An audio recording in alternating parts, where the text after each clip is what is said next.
কোরআন যেদিকে যায় আমরা সেদিকে যাব, কোরআনের বাইরে আমরা যাব না। যাব? কোরআনের বাইরে যারা গিয়েছেন তারাই এই পৃথিবী থেকে শেষ হয়ে গেছেন। মনে হয় খুব শক্তিশালী, কিন্তু কোরআন বিরোধীরা শক্তিশালী মনে হয়, কিন্তু ওই যে দেখেন না, পাতা শুকিয়ে যায় কোন মাসে? ফাল্গুন মাসে পাতা শুকিয়ে যায়। ভালো পাতা শুকানোর পরে দেখবেন একটু যদি বাতাস হয়, এখন তাড়াহুড়া করে কি করে, তো সব ঝরে যায়। মনে হয় কি শক্তি, কিন্তু সামান্য বাতাস হলেই ও পাতা যেমনি ঝরে যায়।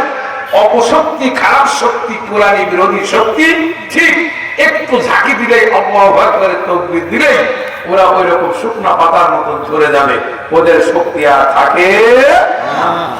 এই জন্য কোরআন আমাদের জীবন ব্যবস্থা, কমপ্লিট কোড অফ লাইফ, দি হোলি কোরআন। এটা আমাদের জীবন ব্যবস্থা। এই পবিত্র কোরআন নিয়ে মরতে চাই, বাঁচতে চাই, চলতে চাই। রাজি আছি আমরা? রাজি আছি? আওয়াজ হয় না, একটু জোরে বলে। কণ্ঠের মালিক কে? আমি তো জোরে কথা বলি আর আমার কণ্ঠ বাড়ে। আর মাঝে সাথে প্রথমে যখন ভাঙ হলে আর এই হুজুর দিয়ে আর হবে না, আমি সারা বাংলাদেশে এখন আমার মাহফিল শেষ হয় নাই। আমার এখন তো লেগে এপ্রিল মাসে, মে মাসের 3 তারিখ পর্যন্ত আমার প্রোগ্রাম আছে। মাঝে একটু ফাঁকা ফাঁকা আছে, তবে প্রোগ্রাম আছে ইনশাল্লাহ আছে। এই জন্য আপনাদের খেদমতে বলতে চাই, আজকের এই কোরআনের মাহফিলে আমরা যতটুকু কথা আলোচনা হবে, আপনাদের দেশাল ছেলে হিসেবে, দেশের হুজুর হিসেবে একটু জোরে কথা বলতেই হবে। আর বলবেন আমিন, একটু জোরে। আল্লাহ কবুল করুন। আজকের এই পবিত্র কোরআনে হাকিমের সূরাতুল ইয়াসিনের 65 নম্বর আয়াত আমি আপনাদের সামনে তেলাওয়াত করেছি। সূরাতুল ইয়াসিন 65 নম্বর আয়াত তেলাওয়াত করেছি। এই সূরাটি সিরিয়াল নম্বর 36 নম্বর সিরিয়াল। কত নম্বর? 36 নম্বর। 130টি সূরা, 114টি সূরা আছে। 114টি সূরার নাম কি? সূরা ফাতিহা, বাকারা, ইমরান, নিসা, এভাবে আসতে আসতে আসতে আসতে 36 নম্বর যে সূরা, এই সূরাটির নাম সূরাতুল ইয়াসিন। কি নাম?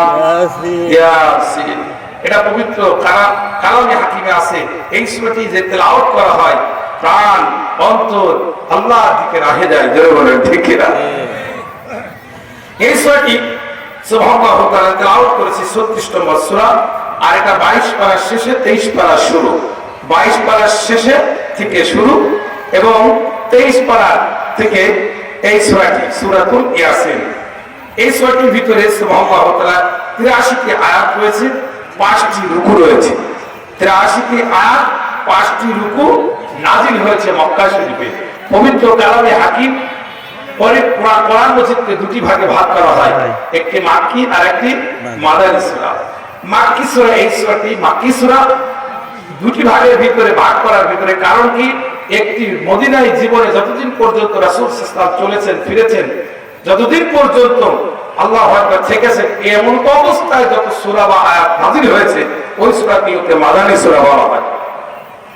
আর মাক্কি সূরা বলা হয় মক্কায় জীবনে চলেছেন, ফিরেছেন, খেয়েছেন, এমন অবস্থায় যত আয়াত বা সূরা নাযিল হয়েছে, ওই সূরাগুলোকে মাক্কি সূরা বলা হয়।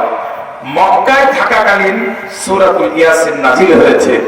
আমরা এই সূরাটিকে মাক্কি সূরা বলা হয় এই জন্য। এর ভিতরে 5টি রুকু রয়েছে আর 83টি আয়াত রয়েছে। 83টি আয়াতের ভিতরে যে আয়াতটি তেলাওয়াত করেছি, এই আয়াতটি হচ্ছে 65 নম্বর আয়াত। কয় নম্বর? 65 নম্বর আয়াত। 6 আর 5 নম্বর। 6 আর 5, 6 10 5 কত? 65 নম্বর আয়াত। 16 নম্বর বাক্যে আল্লাহ পাক বললেন, আজ আমি তাদের মুখের উপরে মোহর মেরে দিয়েছি, অর্থাৎ মুখটা বন্ধ করে দিয়েছি।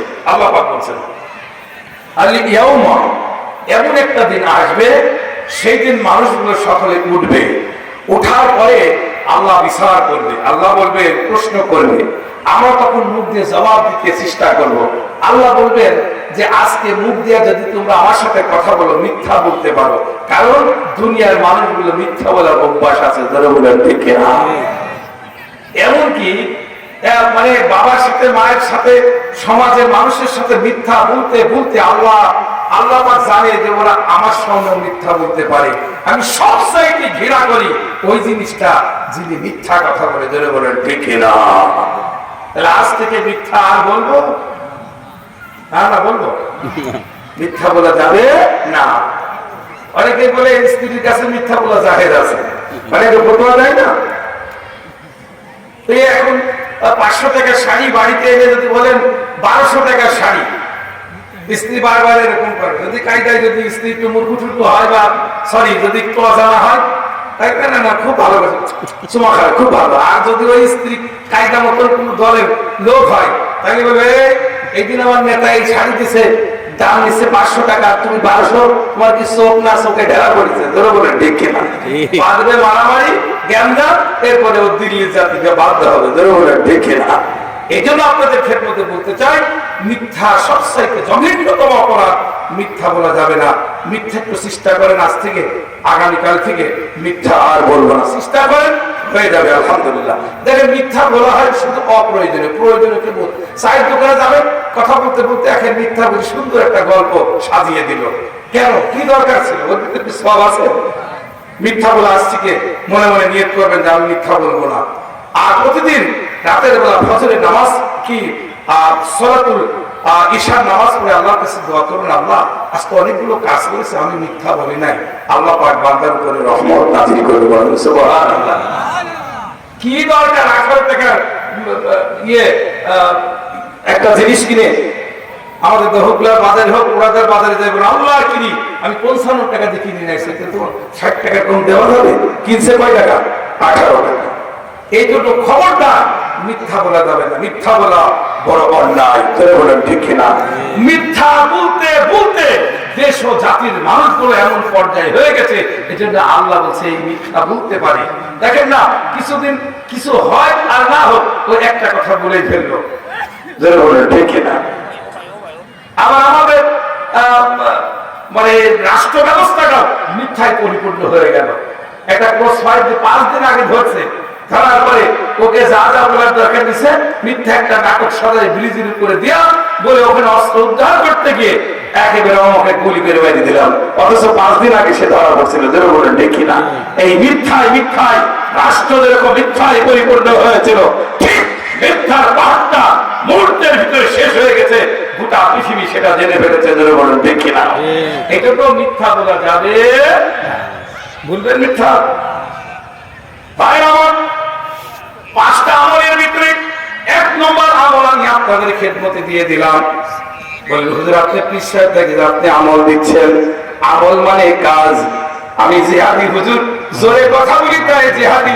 আল্লাহর কসম কোন জায়গায় আমি জিহাদ করি নাই, আমার উদ্দেশ্য নাই, একটা উদ্দেশ্য, মূল টার্গেটে আমাদের পৌঁছাতে হবে যে আপনি যেই দল করেনই না কেন আপনি কোরআনের বিরোধিতা করে বাঁচতে পারবেন না, পারবে।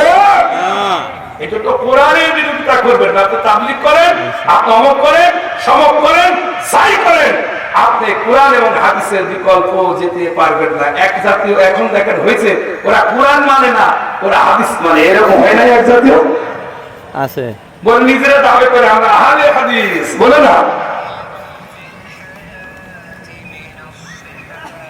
এদেশে বড় বড় আলেম ওলামাকে ধরতে পারে নাই, কিন্তু আপনাকে ধরে ফেলেছে নাকি।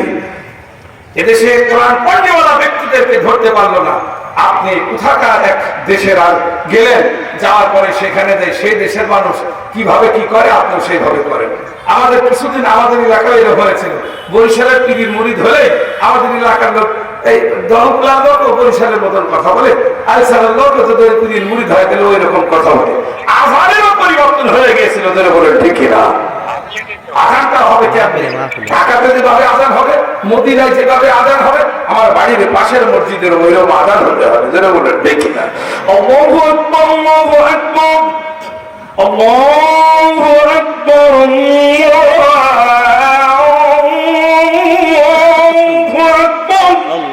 আল্লাহু আকবার। আজান দিবে আলহামদুলিল্লাহ। ঢাকাতে আজান হচ্ছে আলহামদুলিল্লাহ, আমার বাড়ির পাশে এমন আজান হচ্ছে, টানতি টানতি ওই 2 রাকাত নামাজ শেষ হয়ে গেছে, তারপর আজান শেষ হয় না, জোরে বলেন ঠিক কিনা। এখন সেটাও ঠিক হয়ে গেছে, আস্তে আস্তে সংশোধন হয়ে এখন এসে গেছে। এজন্য আমি পরিবর্তন হতে পারবো না। পরিবর্তন কেন হবে? আমরা সবাই তো এক আল্লাহ, আল্লাহ যা বলেছেন ওরকমই করতে হবে। যেটা বলেন ঠিক কিনা?